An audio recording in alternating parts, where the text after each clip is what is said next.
hemos acordado con el autor, el licenciado Roberto Corte, miembro del número de este Instituto Nacional de hace mucho tiempo. Nos acompaña también, para alegría de todos, el doctor Ricardo Alfonsín, también integrante del cuerpo académico honorario de este instituto y presto, con el acuerdo del Senado de la designación del Poder Ejecutivo, a asumir hoy, en pocos días, la embajada del Estado argentino ante el Reino de España, nada menos.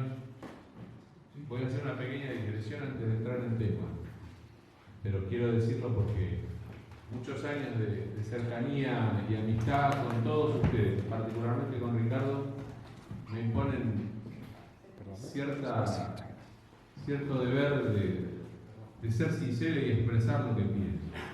Yo quiero agradecerle a Ricardo, agradecerle muy especialmente que esté hoy una vez más aquí. Ya estuvo otras veces, cuando lo recibimos públicamente, vos te acordás, a Mario Lozada, pero quiero agradecerle en este caso puntual sobre lo que tiene que ver con su decisión y su destino inmediato, que es haber asumido el compromiso de la representación de la República Argentina ante el Reino de España, nada menos, precisamente porque también hay toda una historia detrás. Quiero decir que para nuestro instituto, precisamente la figura de Hipólito Yrigoyen, el primer presidente radical de la historia argentina y el primer presidente elegido por el voto soberano de sus conciudadanos, la reconstrucción de los lazos argentinos con el Reino de España no fue una cuestión menor, fue muy importante. Los años de hegemonía del régimen oligárquico liberal habían alejado la tradición de hermandad de la Argentina con España. Y Yrigoyen trabajó para esa reconciliación de esas culturas iberoamericanas, y por algo es el autor del decreto que estableció como día de fiesta nacional el 12 de octubre, no como día de la raza, sino como día de la hispanidad. Después los demás presidentes, como Marcelo Torcuato de Alvear, Arturo Illia y por supuesto Raúl Alfonsín, en el caso de Raúl todavía con mayor fundamento, porque se trataba de la restauración de la democracia en la República Argentina, trabajó muy especialmente la reconstrucción del vínculo con España y la importancia del vínculo con España para la transición democrática. Así que yo creo que está asumiendo además ahí un deber de representar, particularmente Ricardo es radical, ante todo es argentino, y va a representar al Estado argentino ante el Reino de España. Y cuando el presidente de la República encomienda una misión, se toman decisiones como la que tomó Ricardo. Vos lo sabés porque ya lo había expresado, pero no puedo dejar de decirlo públicamente, porque si no parece que digo una cosa acá y otra cosa allá. Creo que esa decisión, amparada en su valentía y en su compromiso, creo que además lo enaltece y además nos hace un servicio a los argentinos. Y nos hace un servicio a los radicales, a los que particularmente vivimos una corriente política que está muy emparentada con nuestra nacionalidad, dice la profesión de fe doctrinaria de 1945 y aprobada por la Convención Nacional presidida por Ricardo Rojas en 1948, que el radicalismo es la corriente histórica de la emancipación del pueblo argentino. Por eso creo que Ricardo, el servicio que nos hace como radicales y como argentinos, además nos ayuda a repensar la vida como nación, nos ayuda a repensar como pueblo, más allá de las diferencias. Entre argentinos podemos tenerlas, pero la patria nos exige algo más. Y creo que salir de esta dicotomía, esta antinomia que ha estado presidiendo y todavía preside en gran medida los vínculos de la sociedad, me parece que con gestos así es como vamos a empezar a escribir otra historia. Me siento sumamente honrado porque Ricardo nos acompaña acá, él es un amigo querido, yo le tengo un enorme respeto, pero además el cariño y si no lo pensara no se lo diría públicamente. Así que me siento ahora además liberado espiritualmente por haberlo dicho. Sentía que tenía la obligación de decírselo y de decirlo frente a ustedes que me conocen de toda la vida. Así que gracias y muchas gracias a Roberto, que es el autor del libro, que es el libro de un de un militante y un investigador social fundamental de nuestro tiempo. Tengo la suerte de conocerlo hace muchos años, acá hay otros que también lo conocen hace muchísimos años, y que hemos compartido también experiencias de militancia partidaria, primero en el Frente Estudiantil, en la vieja franja morada secundarios, en la zona B del sur de la capital. Él provenía del Nacional número 1, Bernardino Rivadavia, yo del Nacional número 7, Juan Martínez de Pueyrredón. Coincidíamos en el mismo comité que hacíamos base en la circunscripción 13 de la capital, Chacabuco 532, perdón, me equivoqué por 10. Y después nos quedamos en esa circunscripción cuando la vieja denominación de la vieja división política del distrito porteño tenía 28 circunscripciones. Nosotros militamos en la circunscripción 13, Montserrat. Fuimos colegas, fuimos compañeros en plenarios de delegados juveniles. Él fue vicepresidente del comité de la capital de la Juventud Radical y otros cargos que ha desempeñado por el compromiso y en la franja también, por supuesto. Y de tantos años que nos conocemos, yo es como que tengo el privilegio de haber leído un libro al que tuve el honor que me invitara a prologar, nada menos que junto al prólogo de un investigador social prestigiosísimo de la Argentina como Fortunato Marimachi, pero Roberto me hizo el honor y me dio la alegría de poder hacer una sintética presentación que también resume un poquito, por eso no quiero ser repetitivo y decir cosas que ya están expresadas en el prólogo. Espero que todos los que tengan el libro y lo compren y lo lean lo van a encontrar. Creo que Roberto es quien es, y porque es quien es estamos acá y nos sentimos felices de compartir este conversatorio, y más con la presencia de Ricardo y con la presencia de participación de todos ustedes.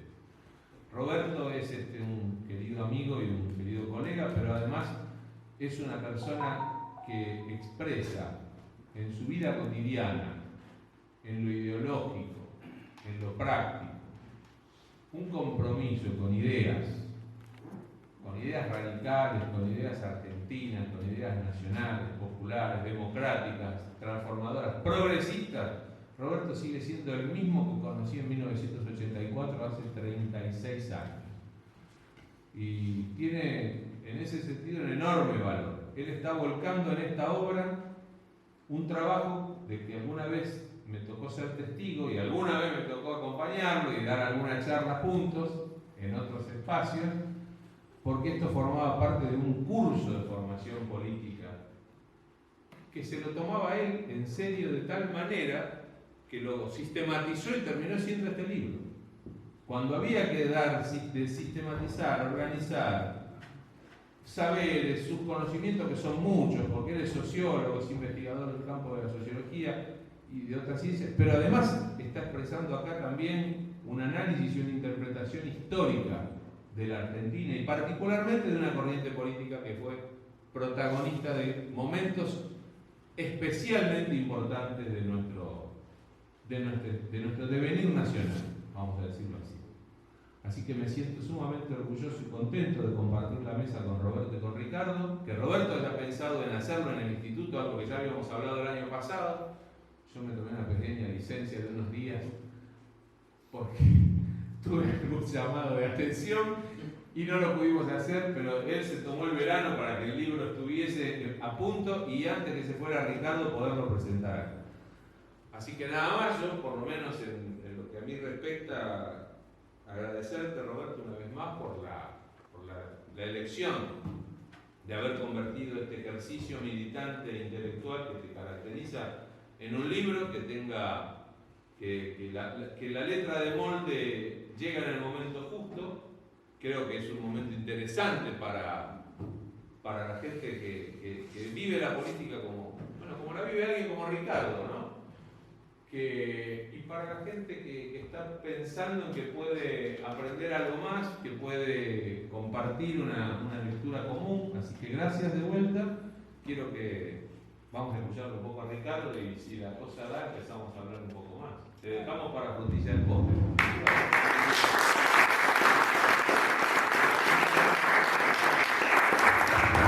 Bueno,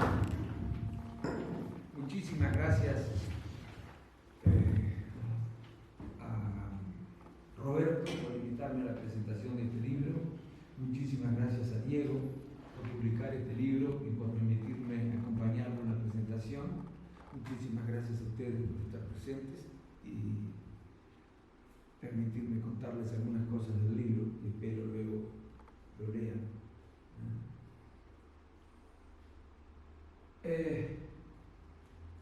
Les tengo que hacer una confesión.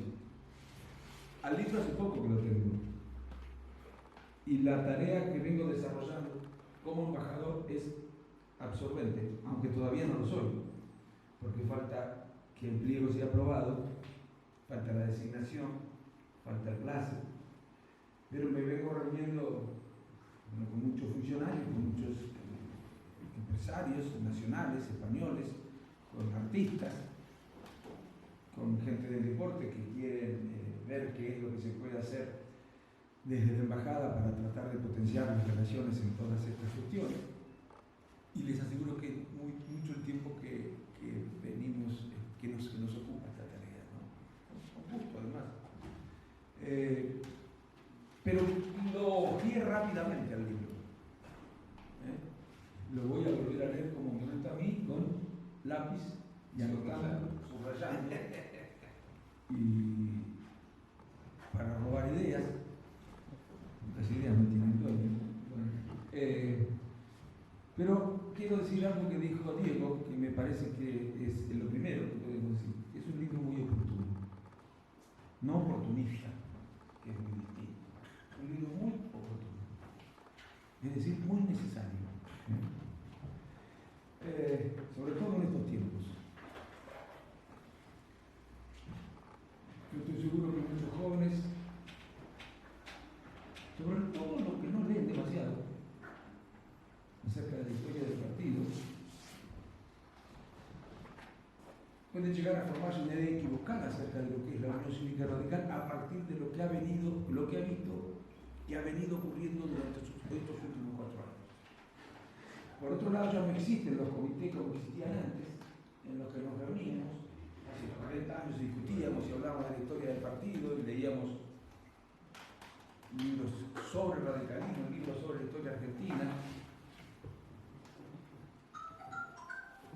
De manera que creo que es muy importante y oportuno por esta razón, porque hay muchos que se pueden confundir acerca de lo que la Unión Cívica Radical es, teniendo en cuenta las cosas que han venido ocurriendo durante estos últimos 4 años. Acá entre nosotros, para espero no molestar a nadie, le diría que no se equivoquen, la Unión Cívica Radical es casi lo opuesto a lo que ha venido ocurriendo durante estos últimos 4 años. Y acá está. Este libro dice, miren, acá, que este es un manual,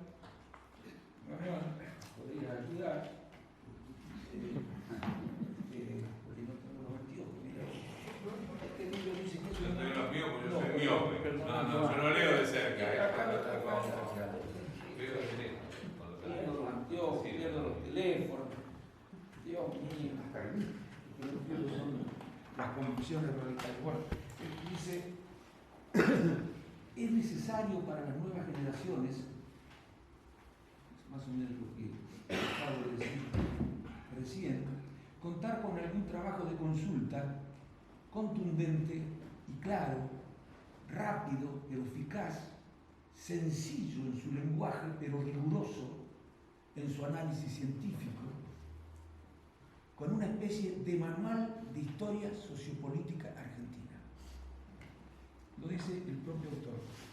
Es muy útil para llevar a los comités y promover discusiones y reflexiones. Y aprovecho para felicitar a Diego también por la tarea que desarrolla el Instituto Irigoyenano, muy importante en política.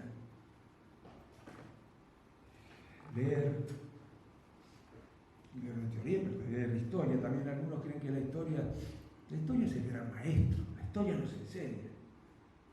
Permanentemente escuchamos en televisión clichés del tipo: tienen los ojos en la nuca, viven mirando para atrás. No, no hay que vivir mirando para atrás, pero tampoco hay que dejar de mirar para atrás, porque la historia nos enseña las cosas que no hay que hacer o que se hicieron mal en el pasado. La historia nos enseña. Y bueno, otros libros nos enseñan mucho lo que es la Unión Cívica Radical. Y no solamente a los jóvenes, Roberto. Yo diría que es muy útil sobre todo para esos que van a la televisión y analizan el presente y aparecen como referentes de la Unión Cívica Radical, y analizan el presente de la manera que podría hacerlo alguien que no tiene la menor idea acerca de lo que fue la Unión Cívica Radical, ni lo que fue la historia de la Argentina. Lo digo con bronca, porque ¿saben qué pasa? Tenemos más de 120 años de historia, mucha gente murió, mucha gente sacrificó sus libertades, mucha gente sacrificó su comodidad, sus familias, como para que algunos señores hagan de la Unión Cívica Radical algo que nada tiene que ver con lo que la Unión Cívica Radical fue a lo largo de la historia argentina.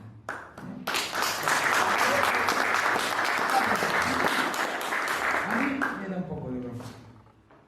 Soy un gallego calentón, pero creo que en este caso es justificada la cosa, ¿no? Es un libro además muy bueno, porque los jóvenes se van a enterar que nosotros nacimos antes que el peronismo. ¿Por qué digo esto? Porque hoy, si nosotros le preguntamos a cualquier persona qué es el radicalismo, incluso a un radical, va a tener dificultades para decir qué es el radicalismo. Le va a decir qué no es el radicalismo. Sabe más lo que no es el radicalismo que lo que el radicalismo es. Le va a decir, no es peronismo. Parece que se define más por su antiperonismo que por lo que efectivamente es la Unión Cívica Radical. El problema es que hay muchos que no son peronistas y no son radicales tampoco. El comunismo no es peronista, los comunistas no son peronistas, pero no son radicales. Los trotskistas no son peronistas, pero tampoco son radicales. Los conservadores no son peronistas, algunos infiltraron, hicieron extremismo o algunos tienen, pero tampoco es peronismo. El radicalismo no es peronista, pero no tiene nada que ver ni con el comunismo, ni con el trotskismo, ni con el conservador. El hecho de que compartamos con esos partidos el hecho de no ser peronistas no nos hace iguales. Entonces, además de decir no somos peronistas, tenemos que decir que somos, porque nacimos antes que el peronismo. ¿Qué decíamos antes de que naciera el peronismo? ¿Qué éramos nosotros? Antiperonistas, anti lo que va a venir, decíamos. Es una vergüenza que nos definamos por la negativa. Nosotros nacimos peleando contra un orden conservador, liberal, oligárquico. Les pregunto si seguimos peleando contra ese orden. Quise, por supuesto, que ha cambiado, que asume características diferentes, que incluso es más republicano, más democrático. Este libro permitirá a los más jóvenes y a los que no son jóvenes conocer más acerca de la historia de la Argentina, pero de la historia del partido, porque vincula las dos cosas. Los principales acontecimientos, los principales hechos, los principales procesos sociopolíticos, como decía Diego, pero desde la perspectiva de la Unión Cívica Radical, o mejor dicho, las relaciones con las actitudes que con relación a ello tuvo la Unión Cívica Radical. Es muy importante eso. Pero además es un libro que invita a profundizar en este tema, porque cita a muchos autores, que es bueno que los leamos también. Bueno, les voy a decir algo más para terminar. Es un hombre con mucho valor. ¿Saben por qué les digo? Porque no crean que es gratis publicar esto. Lo dijo Diego. ¿Saben que este curso se hacía cuántos años hace? Hace 30 años. De los 80, desde fines de los 80. Tuvo que dejar de hacerlo. Se levantó, porque no es muy compatible con Cambiemos, para decirlo concretamente. Nosotros somos el Partido de la República, del Imperio de la Ley, del Estado de Derecho. No sé si el PRO será tanto, Nosotros sí. Ahora, no somos solamente eso, No somos solamente, somos mucho más. Y en esas otras cosas que somos nos diferenciamos mucho de otros partidos políticos que son republicanos también, muy respetuosos de las instituciones. Quiero decir, el adversario de la Unión Cívica Radical no es solo el pensamiento de cuidado con la república, llamado populista, el pensamiento político que desdeña valores republicanos fundamentales. Ese es un adversario de la Unión Cívica Radical, pero no es el único, ni siquiera el más difícil.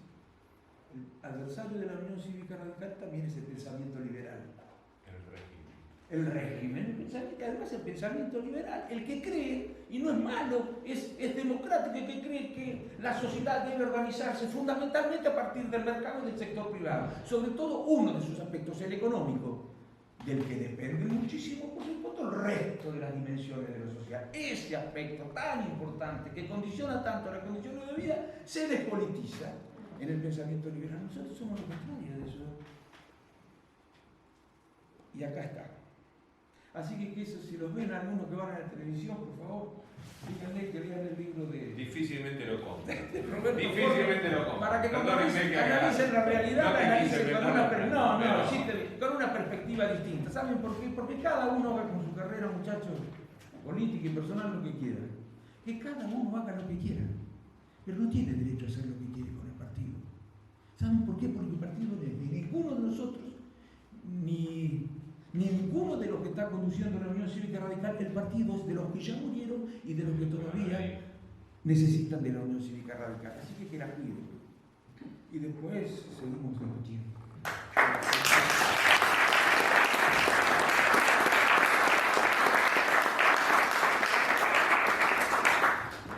Bueno, el autor del libro, Roberto.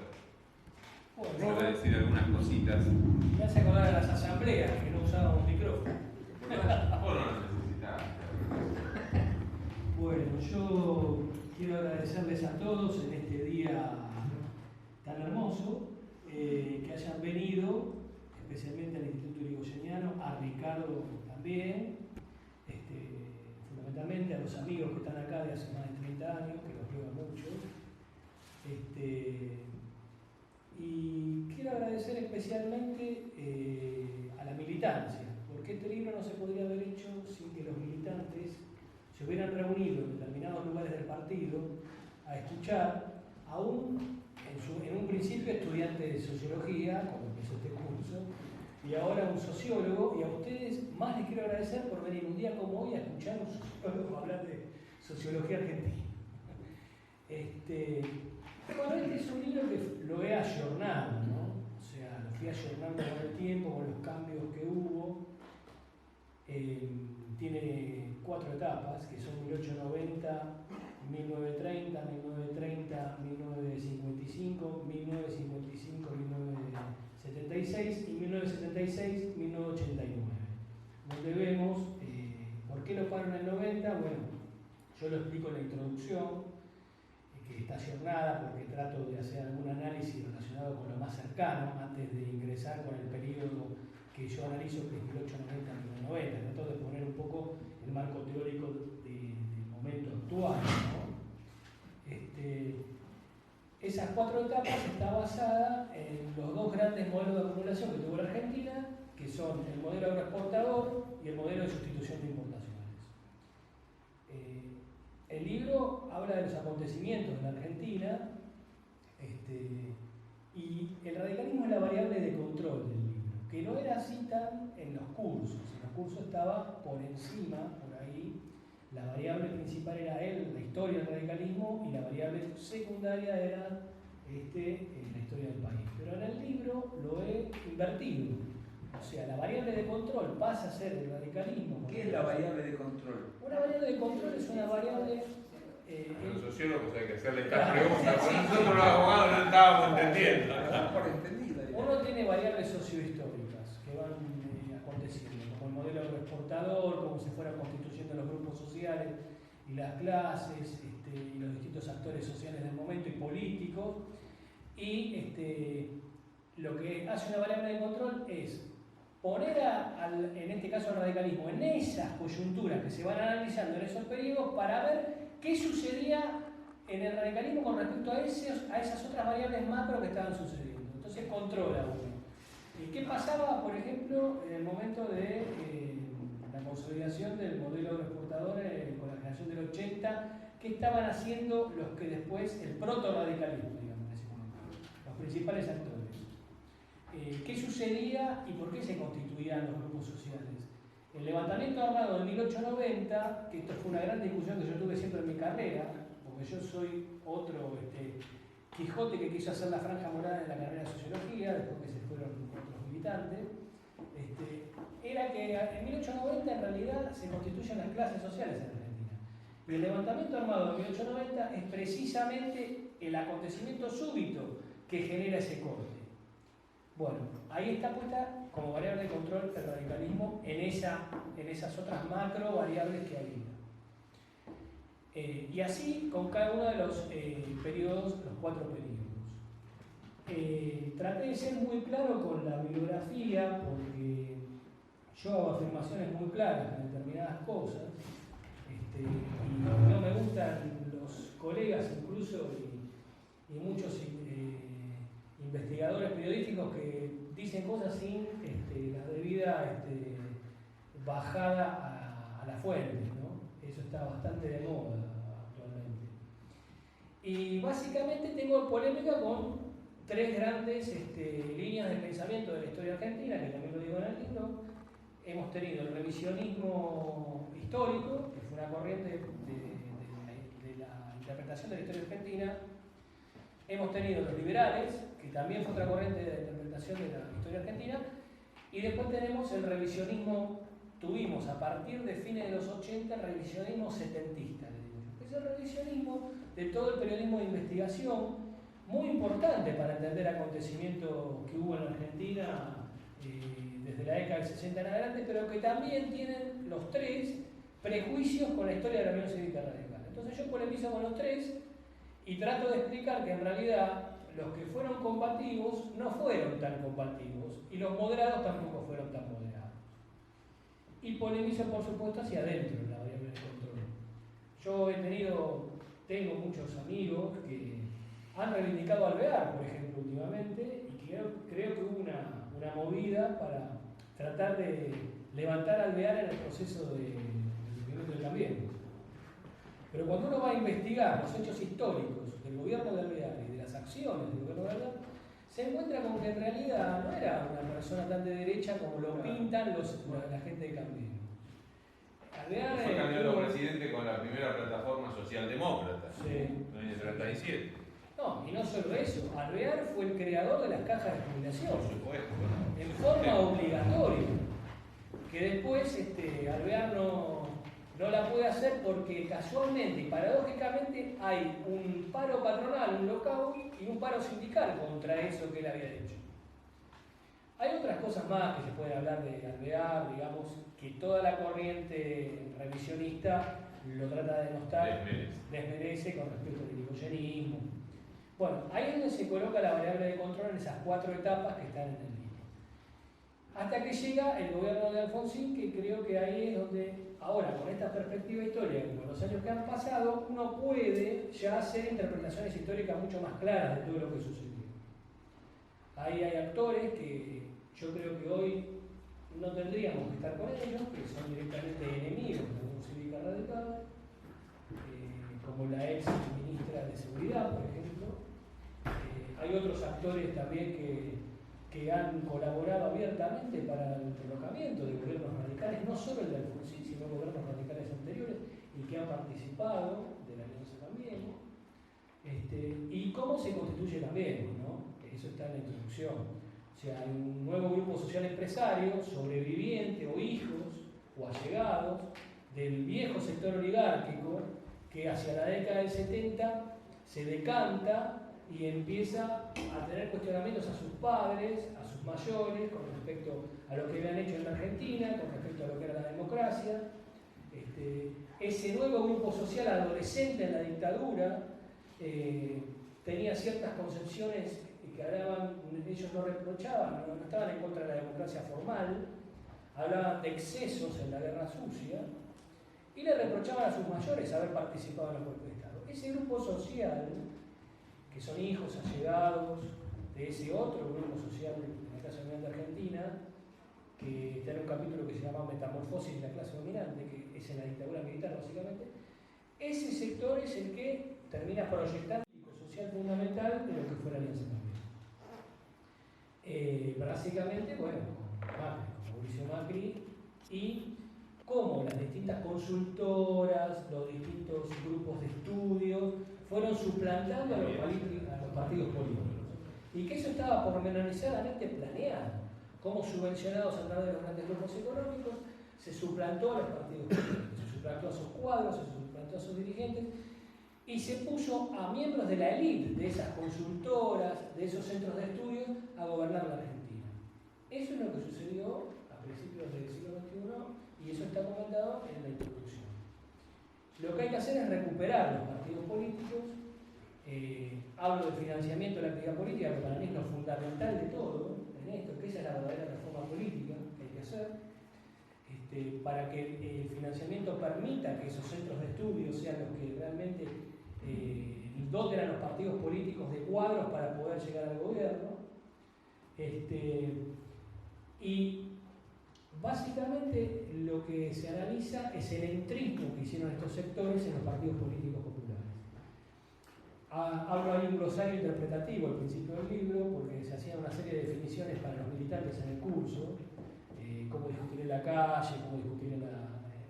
no había redes en esa época, cómo discutir política en los frentes de masa.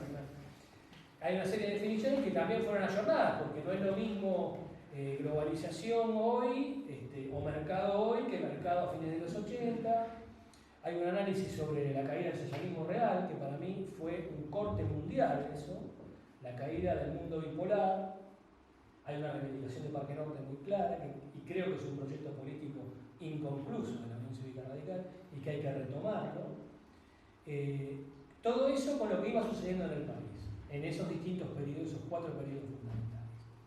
Es un aporte para construir un relato social y político, y como bien dijo Fortunato Marimachi, para visibilizar documentos y actores de la Unión Cívica Radical que fueron invisibilizados por nosotros mismos.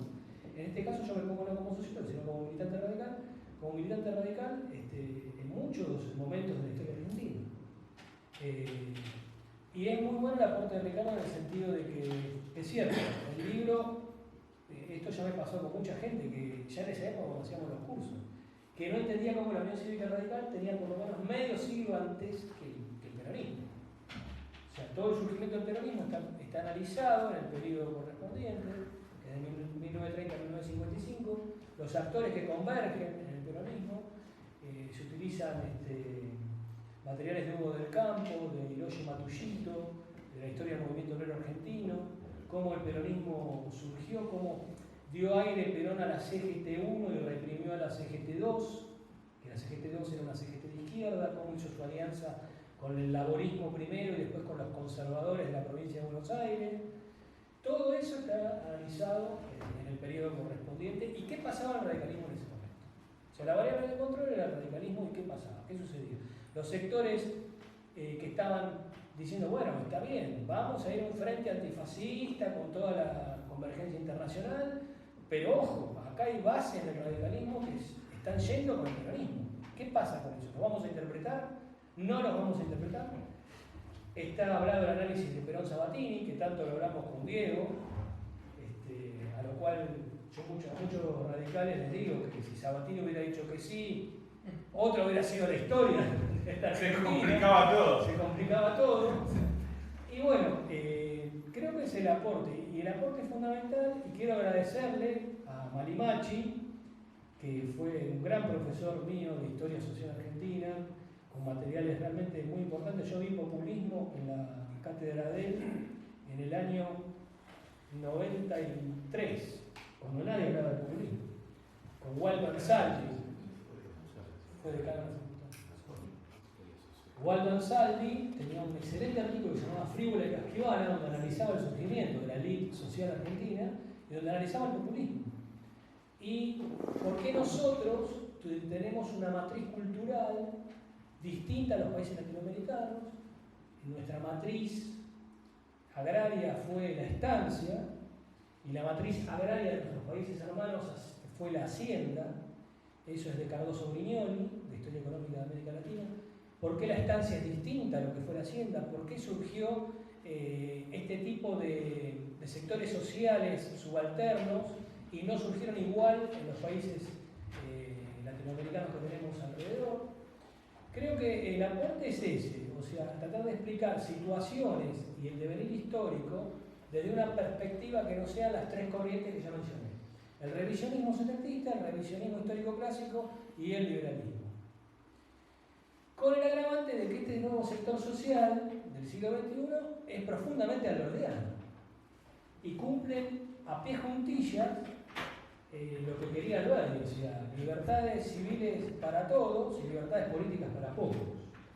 Esto de generar elites desde los centros de estudio, desde la consultora, desde las empresas, esto de poner cuadros de esas elites a gobernar sin tener idea de lo que era una unidad básica, un comité, un centro popular, eso es profundamente alberdiano.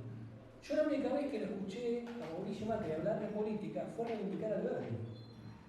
Precisamente porque para mí ellos tienen esta impronta. Ellos creen que tiene que haber libertades civiles para todos y libertades políticas para todos.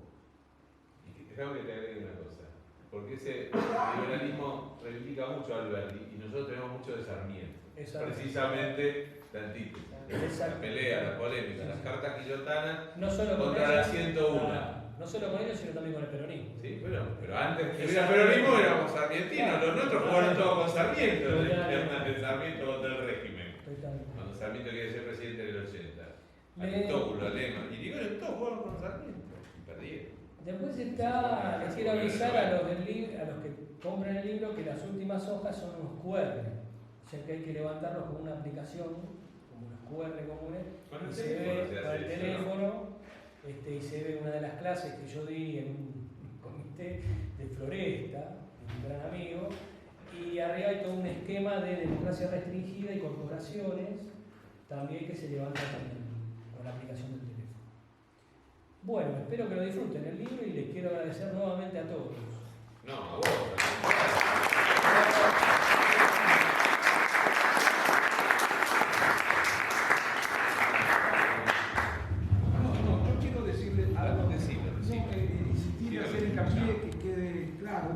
No tengo pruebas, simplemente, no sé si Robert las tiene, creo que es una conclusión que saca un hombre que está acostumbrado a mirar la realidad con una mirada profunda, inteligente y con mucha atención, ¿no es cierto?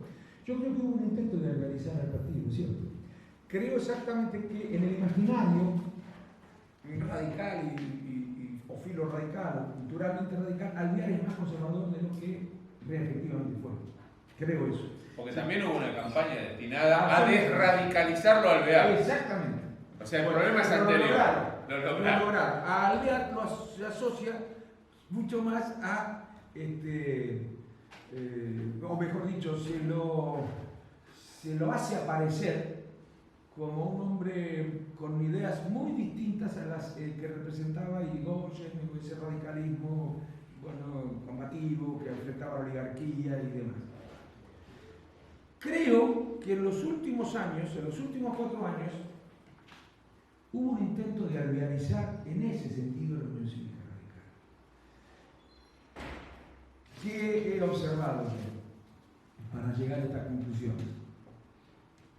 Discursos, por ejemplo, en los que dicen, bueno, hay que dejarse de hablar del pasado, de Irigoyen, de Alfonsín, hay que empezar a hablar del futuro, de lo que somos, ahora con Cambiemos, etcétera, etcétera, etcétera, el mundo ha cambiado mucho. Institucionalizar Cambiemos. Claro, institucionalizar Cambiemos. Ahora, muy bien. Además, se han publicado algunos libros que tuvieron gran difusión, sobre todo en el 2016, en todos los medios hegemónicos, en todos los medios más leídos sobre Alvear, y Alvear se transforma en la figura principal y central del radicalismo, según esos textos. Y además he visto programas de televisión con dirigentes que nunca habían considerado a Alvear como el principal político del siglo XX en la Unión Cívica Radical, que al hablar de esos libros hablan de Alvear como si fuera más importante que Irigoyen. Y además, para decirle otra cosa, en el año 2012, por ejemplo, no me firmo, en el año 2012 escribe un artículo, por ejemplo, Mariano Rodona, que es muy respetable, desde luego. En el año 2012 escribe un artículo de La Nación que se titula, creo que se titula Hacia un nuevo partidismo, Macri versus Cristina, o Cristina versus Macri. Entonces dice allí, fíjense ustedes, no podemos ser sonsos, esas cosas no son inocentes, ¿no es cierto? No. Tenemos que tratar de advertir las intenciones que pueden existir detrás de cada uno de estos relatos y sin temor a usar la palabra relato. La historia es un relato, en definitiva, ¿no es cierto? Bueno, dice Rondona que la Argentina tiene un sistema político, un sistema partidario patológico. Dice que hay un bipartidismo patológico. ¿Por qué dice Rondona? Porque dice que los dos partidos, la Unión Cívica Radical y el peronismo que conforman el bipartidismo nacional, son de centro izquierda. Son populares, populistas, que reclaman la intervención del Estado y que le falta a la Argentina un partido liberal. Fíjense, a ver si se dan cuenta que fue eso después. Un partido liberal, de derecha, competitivo electoralmente y que hay que crearlo. Y que Macri podría ser el líder de esa nueva institución partidaria que hay que crear en la Argentina e invita a los radicales a que reparen el error. Me dedico un parrafito, el error que cometieron después de Perón, cuando la Unión Cívica Radical, con el manifiesto, quiso correr al peronismo, dice, por centro izquierda, sacándolo, haciendo que deje de ser el partido de un partido de la derecha argentina. Eso es y dice, y prueba de que este error subsiste en el radicalismo es que el señor Ricardo Alfonsín elogió una decisión de la presidenta Cristina Kirchner que obligaba a los exportadores a liquidar las divisas. Ese es otro artículo que escribieron. Bueno, yo creo que existió eso. Todos estos elementos nos permiten suponer, después vino Cambiemos. ¿Qué creen que fue Cambiemos? Muchachos, ¿qué fue Cambiemos? Fue la materialización de ese proyecto. Muy trabajado. A mí me venían a ver también, ¿no? Bueno, de ese proyecto que consistía en crear en la Argentina una representación política electoral competitiva para la derecha.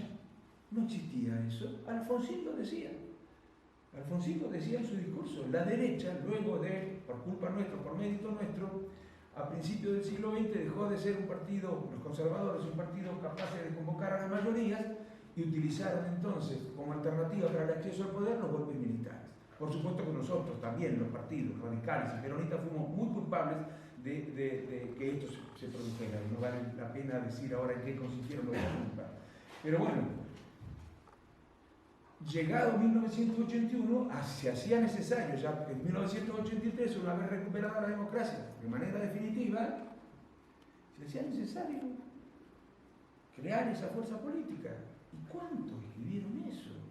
¿Cuántos escribieron que había que crear eso? Desde mi punto de vista, sin que muchos radicales lo sepan, con la coartada de la República y algunas otras cosas más o menos verosímiles o directamente verosímiles, eso cambió. Sin que muchísimos radicales lo sepan. Pero eso es Cambiemos para mí. Es la criatura que desde principios del siglo XX la derecha está buscando construir. Si ustedes creen, yo les haría la pregunta acá, y vos tendrías que ponerte a estudiar eso, sería una cosa muy interesante. ¿Quién creó Cambiemos? A ver, ¿quién creó Cambiemos? Sí, yo quería... Si el evento sale por todos lados, después no. Una cosa es ir acá y otra cosa. Ricardo, yo quería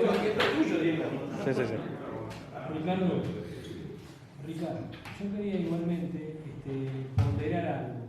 Acá hubo una convención nacional muy buena en 1990 que instituyó una especie de bases de acción política ayornadas.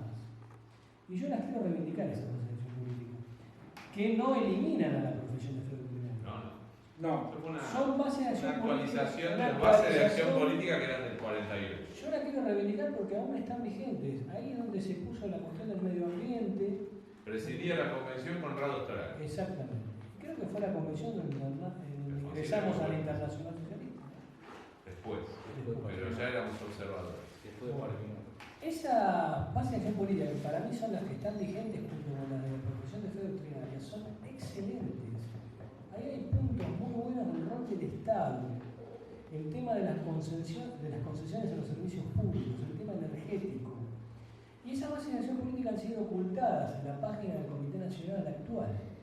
La conducción actual del Comité Nacional, antes estaban esas bases de acción política, del 1990, ahora no están más. En una de esas partes habla de las ventajas comparativas. ¿El comité o no sé? Tiene la página, el comité está caminando, se catado. Habla de conseguir ventajas comparativas para reducir la dependencia externa. Esa base de acción política. O sea que habla de la dependencia todavía en pleno década de los 90. Creo que ahí hay mucho para trabajar desde el punto de vista del partido en función de las propuestas que se hagan. Seguramente acá Roberto va a firmar ejemplares a los interesados en llevarse un libro. Decilo, Hay otra cosa. Esto que no sale por la televisión, podés decir lo que quieras. Miren, Cambiemos no hubo discusión nunca. ¿O creen que sí? No hubo. Y no porque nos la impidiera el PRO. No nos interesó discutir. Yo fui 8 años diputado. Fui 8 años, no 3 por Cambiemos yo, entré en 2017. Se elecció en el 2017 y en el 2017 me ofrecieron volver a hacer desde el PRO. Y dije que no. Me ofrecieron una embajada también porque había dicho que no. Y en el 2019 también. Y dije que no. Y en el 2019 por la capital. Y dije que no. Y para decirle a todo que sí, hay otros que lo hacen con más convicción que yo. Entonces, digo, otras cosas que se discutían antes, por ejemplo, Parque Norte. Yo me acuerdo que se discutió Parque Norte, ¿ustedes se acuerdan? Sí, Era claro. el capítulo de la modernidad. Sí. Miren, y a mí me daba bastante fatiga. Y no éramos convencionales, éramos militantes, claro, discutíamos. Exacto. Parque Norte como ejercicio militante. Del 17 al 19, ¿cuántas veces no convocó el presidente del partido cuando fuimos delegados del Comité Nacional? Yo vine de Tierra del Fuego 2 veces, el día que asumimos y el día que no fuimos, en 2 años. Se notaba. Pero te voy a decir una cosa, hasta acá entre nosotros, de hecho, familia. Bueno, digo una cosa. El tema de la modernidad, muchachos, nosotros no se lo podemos ceder a la derecha. Ese fue siempre un terreno de disputa. Ese fue siempre un terreno que disputaba a la izquierda, del que se quería apropiar la historia. El que tenía problemas con el tiempo y con el transcurso del tiempo eran los conservadores, que querían que nada cambiara, que en todo caso querían regresar al pasado. Y nosotros, de golpe, hablar de modernidad era algo que nos parecía de derecha. ¿Por qué? Porque se asociaba la modernidad a la privatización, a la desregulación de los mercados, al Tratado de Libre Comercio. Se nos apoderó la derecha de la modernidad y nos sacó una ventaja. Nosotros tenemos que recuperar desde el campo del progresismo, con contenido diferente, la idea de modernidad. Bueno, esa es otra cuestión que se ha dejado de discutir en el partido. En realidad en el partido no se discute, muchachos. No se discute, hace muchos años, sí, no es nuevo. Pero antes vos podías estar más tranquilo porque sabías que no, los que nos discutían tampoco estaban dispuestos a decir cosas que eran tan diferentes a las que habían hecho que nosotros, a aquellas cosas por las que nosotros nos hicimos radicales. Por supuesto que todos tenemos críticas con relación al partido, a distintos momentos de la historia, como deben tener los peronistas. Pero bueno, hay ideas centrales que hacen que nosotros hayamos elegido militares en el partido y no otro. Perdón, Diego. No, por favor, Ricardo. Ese es otro tema. Era importante lo que estabas planteando. Si alguien quiere hacer una pregunta, acá está el autor y después se firman los ejemplares. Sí, Oscar Ferraris y después el Oscar. Vos primero, Oscar. Oscar Ferraris y después hablando de concretamente de la Unión Cívica Radical. El problema es que se me ocurre pensar que muchos se cansaron y dejaron de participar, por eso no hay discusión. Yo que me disculpen los que están, porque los que vienen adentro, estando en el Comité Nacional, y los peleé también desde fuera. Han transformado un partido que nosotros no nos llamamos correligionarios porque no encontramos otro nombre, porque es una religión laica, es un convencimiento basado, sustentado en valores morales, en valores humanos, la ética. ¿Qué ocurre? En los últimos años se ha transformado la Unión Cívica Radical en un mostrador donde todo se compra y todo se vende. Entonces no hay debate. Yo soy el comerciante, tengo que ganar plata y tengo que quedarme con el negocio. Ustedes son los compradores y si quieren, compran, pero lo que yo quiero. Y si no, vayan a la otra tía. Entonces la diáspora que se produce en un partido como el radicalismo es porque se dejó de hacer docencia, es porque de ninguna manera nos hemos ocupado, a lo mejor mucho nos cansamos, el golpear, pero no se hace más nada. Nosotros tenemos un templo que está vacío, pero no solo vacío de gente. Y no tenemos ni escudos. No, Porque ese coso redondo que está ahí. bueno, no tenemos, lo que tenemos ahí está vacío, no solamente de gente, de contenido. Y todo se hace superficialmente. Llamémoslo a los referentes, a los presidentes de los comités, reunamos el comité federal. Entonces vengo yo y me dan media hora para que yo cuente qué es lo que pasa en la provincia. Y cuando le llega el turno a Tierra del Fuego, que está en lo último en la lista, y ya pasaron 25 horas, no, nosotros estamos todos bien, nos vamos, gracias por habernos invitado. Hicieron 3.000 kilómetros para venir. No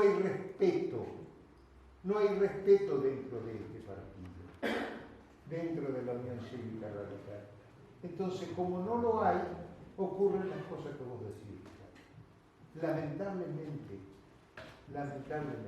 eso es lo que yo veo, eso es lo que yo siento y esa es la pelea de todos los días. Vale más tener un papel de 100 pesos que tener una biblioteca de convicción. Y para la gente que está en el comité, más importante es el billete de 100 pesos que la biblioteca de la convicción. Yo no quiero vivir como alguna vez discutí con alguien que fue presidente, me dijo, discúlpenme las damas, dejate de joder con Irigoyen. Qué bonito. Yo digo, mirá, discúlpame, esto es más o menos como si vos quisieras dejarte de bromar con tu padre. Lo voy a nombrar, no se queden con la duda. Esa discusión la tuve con el doctor Ángel Rosa. Cuando se hizo aquella reunión que el Congreso Doctrinario. En el Congreso Doctrinario. Yo hablé de Irigoyen. Entonces yo hago esas reflexiones, yo me uno a todo este malestar que fue. Y él Perdón, ¿puedo decir algo? En esa misma época se empezó a hablar del nuevo radicalismo. Claro. ¿De dónde sacamos Por eso se hizo el Congreso nuevo Radical. radicalismo? ¿Saben de dónde salió ese nuevo radicalismo? Del nuevo laborismo, el de Tony Blair y el de Gordon Brown. Claro. ¿Saben qué era ese nuevo laborismo? Era un laborismo reconvertido, de Claro. jornada. Lavado. Es ese que le hizo decir a Margaret Thatcher que su principal logro era Tony Blair, porque lo había convertido en un thatcherista, Tony Blair. Bueno, el nuevo laborismo tenía un problema, que se parecía más al Partido Conservador que al laborismo. Allí ya empezó, yo me acuerdo que ya después de los 90, después de la crisis y la dificultad que tuvimos nosotros en los 80, se empezó a discutir, si no, y sobre todo con el éxito electoral de Menem, si no estábamos equivocados. La verdad que eso no solamente le pasaba al partido, le pasó también al peronismo, ¿eh? Y le pasó a muchos. Y a la socialdemocracia en Europa, y le sigue pasando. Empezaron a racionalizar la impotencia política. Porque yo creo que en el fondo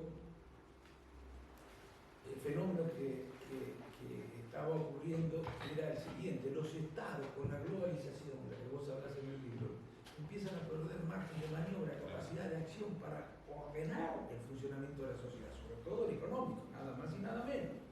Entonces, cuando vos no tenés poder para hacer lo que crees que tenés que hacer y no tenés más remedio que hacer lo que te dicen los grandes poderes económicos que funcionan a nivel global, terminás razonando de la siguiente manera. Y la verdad que tienen razón ellos. Antes estaban equivocados. Así que la política ahora. Por favor, te voy a pedir la palabra. Hay muchos libros del peronismo, muchísimos. Hay muy pocos libros del radicalismo, así que muchas felicitaciones por la iniciativa y me parece que hay mucho trabajo a partir de esto para completar. Hace aproximadamente 2 años, antes de que se produzca la debacle económica del gobierno de Macri, tuvimos una reunión de militantes de todo el país en el Club Lalín. Ahí se discutía entre los radicales de manera un poco desordenada la marcha del gobierno. Se discutía la marcha del gobierno, cómo pensábamos el radicalismo y la verdad que la definición, cuando vos contabas acerca del capítulo que trata de explicar el macrismo, de la clase dominante. Tal cual, las palabras que utilizaste creo que hubiesen venido perfectas para esa reunión porque realmente era así. Y yo lo que traté de explicar en esa reunión era esa recurrencia que tenía esta nueva camada política a la época, digamos, de la dominación oligárquica, por utilizar palabras de Ansaldi, digamos, Sí. Que es una recurrencia, digamos, y que todos sus trabajos, que uno recopila, digamos, todos los trabajos previos a llegar al gobierno, hay una recurrencia constante y una recurrencia también al alberguismo.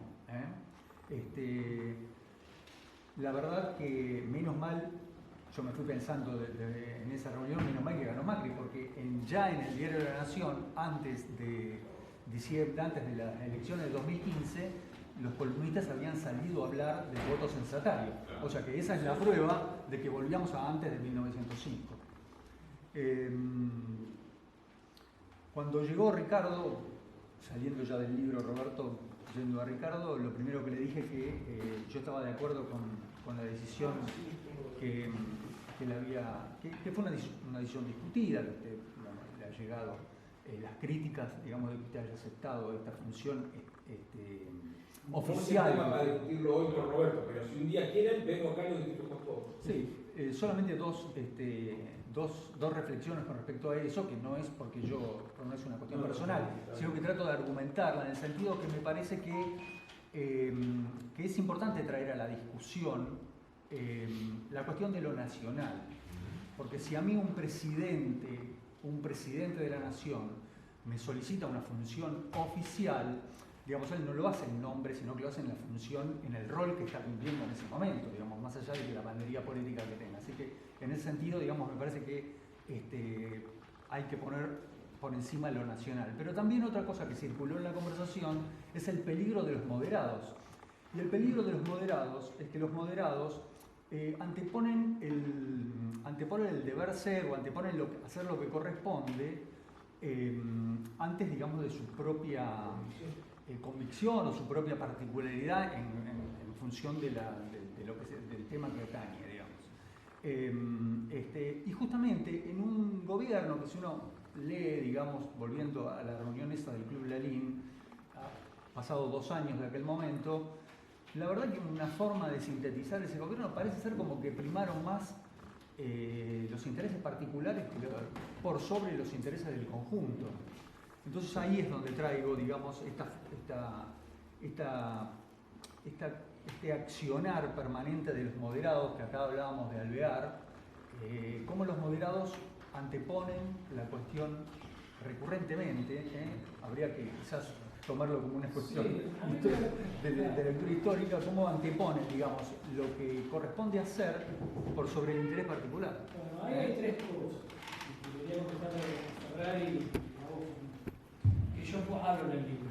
Son 3 cosas muy argentinas, y que la hablo en el primer libro también que yo saqué, que es Cómo nos dominan, que es la sociología pura. que en Argentina hay tres fenómenos. Las corporaciones, que no existen en otras sociedades, porque los fenómenos corporativos de Argentina, yo los estudié, están en el primer libro, no son iguales a los otros fenómenos corporativos que hubo incluso en Italia de Mussolini. Mirá lo que te estoy diciendo.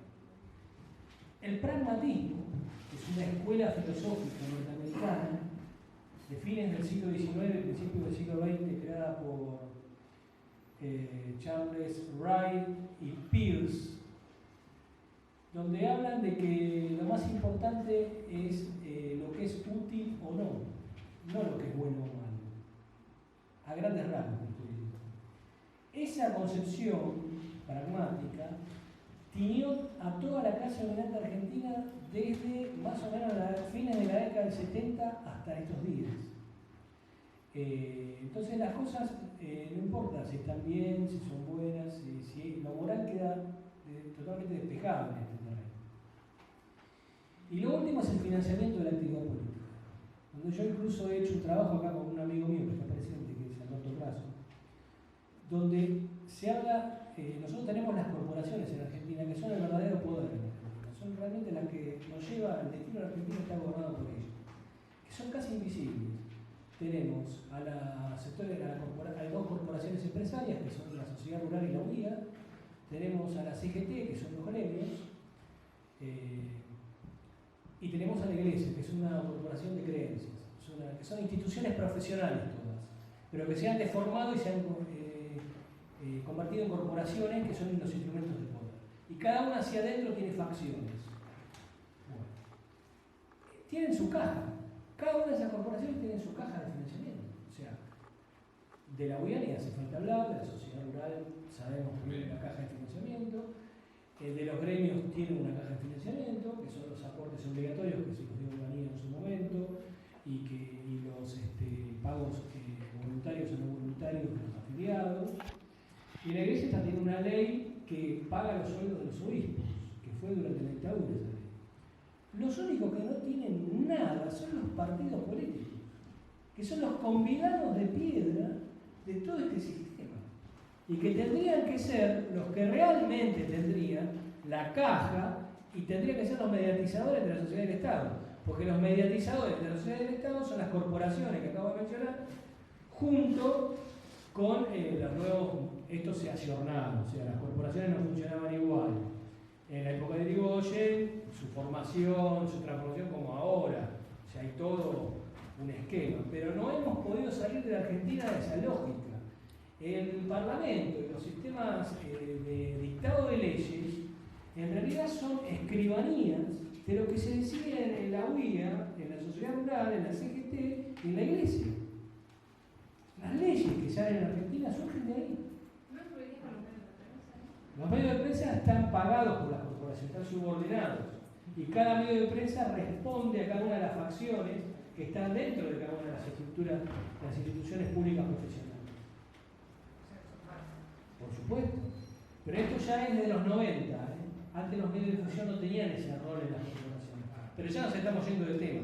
Pero esas tres cosas, que lo hablo en el libro, son fundamentales para la Argentina. Es tan capilar el tema corporativo que no lo vemos. La capilaridad que tienen las corporaciones argentinas. En lo micro social yo llegué investigando. Los comportamientos micro de los trabajos, en los lugares en donde nos movemos. ¿Por qué en Argentina hay dos leyes? La ley que está vigente y el código. ¿Y el qué, perdón? El código. Usted no tiene código. ¿Qué es el código? En todos lados está eso. En cualquier lugar, en cualquier mesa familiar, lo que pasa es que fulano no tiene código. ¿Qué es el código? El código es la ley de las corporaciones. Es así.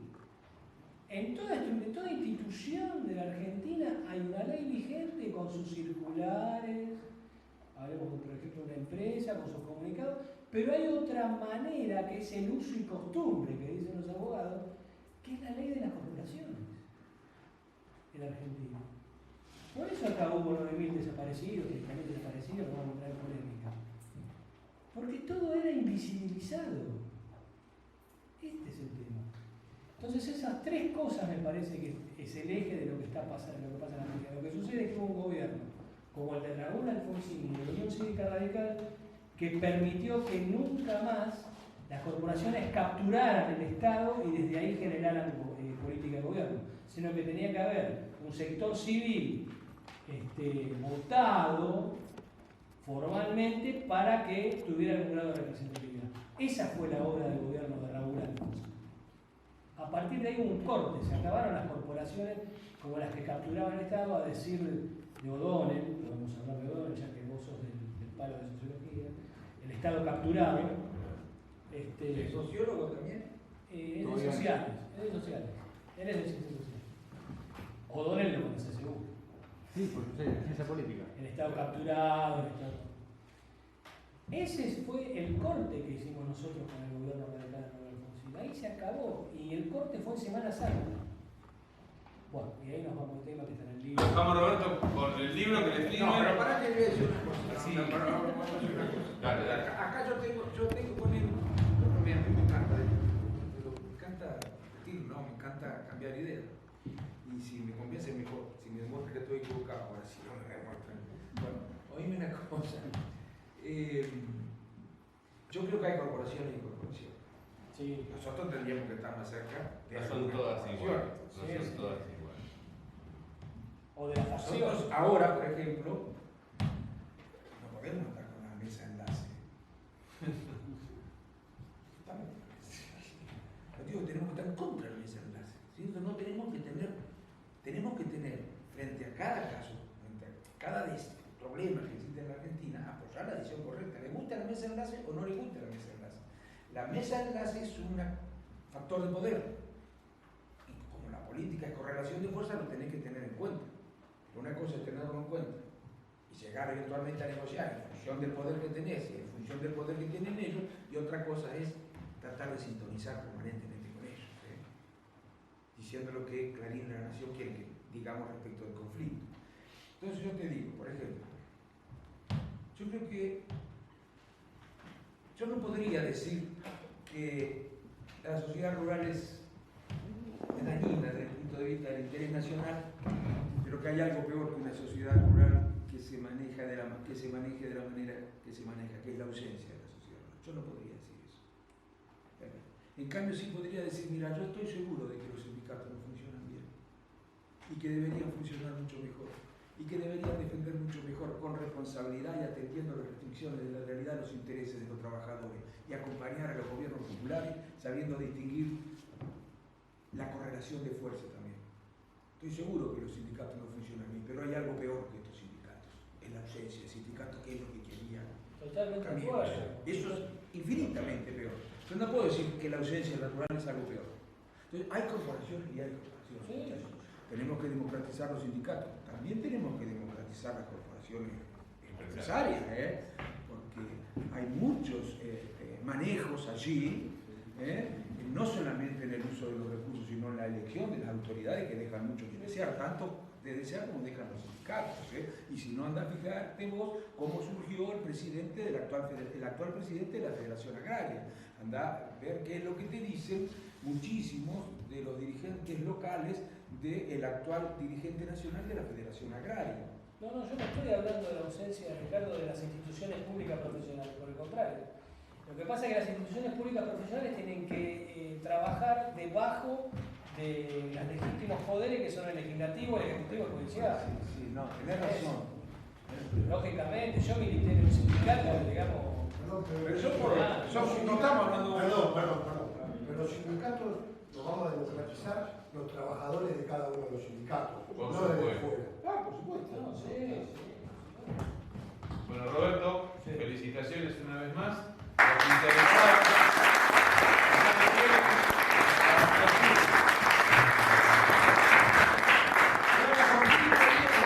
Yo tengo